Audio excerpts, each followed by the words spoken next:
ఇంతమంది చెప్తున్నట్టుగా జనవరి నుంచి మళ్ళీ జగన్మోహన్ రెడ్డి గ్రాఫ్ పెరిగింది అన్నారు. రీజన్ ఏమై ఉంటుంది? అదే సార్, ఒకవైపు తెలుగుదేశం పార్టీ అలయన్స్ అనేటువంటి ఆ చక్కెరలో ఉండిపోయిందండి. ఒకటేమో జనసేన వాళ్ళు ఒక 50 సీట్లన్నీ ఇస్తారనేటువంటిది, 50 సీట్లు ఇవ్వకపోతే కాపు కమ్యూనిటీ సహకరించదేమనేటువంటి భయం. రెండో వైపు భారతీయ జనతా పార్టీ ఏం స్టార్ట్ చేసుకుంటుంది. భారతీయ జనతా పార్టీ జనసేనని బయటకు తీసుకొచ్చి జనసేన బీజేపీ కలిసి పోటీ చేయాలనేటువంటి ఆలోచన నడుస్తున్న తరుణం.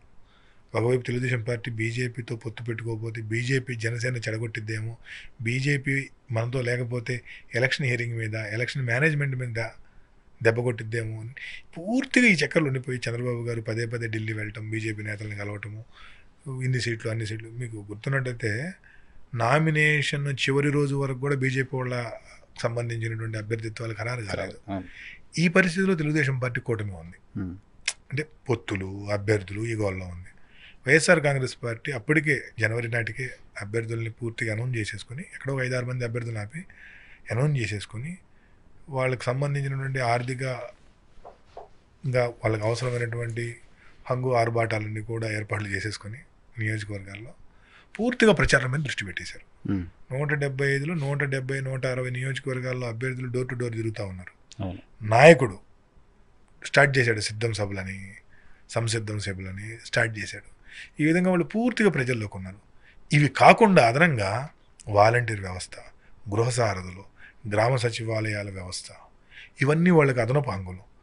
స్థానికంగా జరిగినటువంటి స్థానిక సంస్థల ఎన్నికల్లో వైఎస్ఆర్ కాంగ్రెస్ పార్టీకి వచ్చినటువంటి ఏకపక్ష విజయాలు, సుమారు 80-85% మంది కౌన్సిలర్లు, కార్పొరేటర్లు, సర్పంచులు, ఎంపీటీసీలు, జెడ్పీటీసీలు వీళ్ళందరూ వైఎస్ఆర్ కాంగ్రెస్ పార్టీకి సంబంధించిన వాళ్ళై ఉండటం. ఇంత యంత్రాంగం ఒకవైపు. ఇటువైపు తెలుగుదేశం పార్టీ విషయానికి వచ్చేటప్పటికేమో వాళ్ళ స్థానిక సంస్థల ఎన్నికల్లో ముఖ్యంగా నెట్వర్క్ లేదు.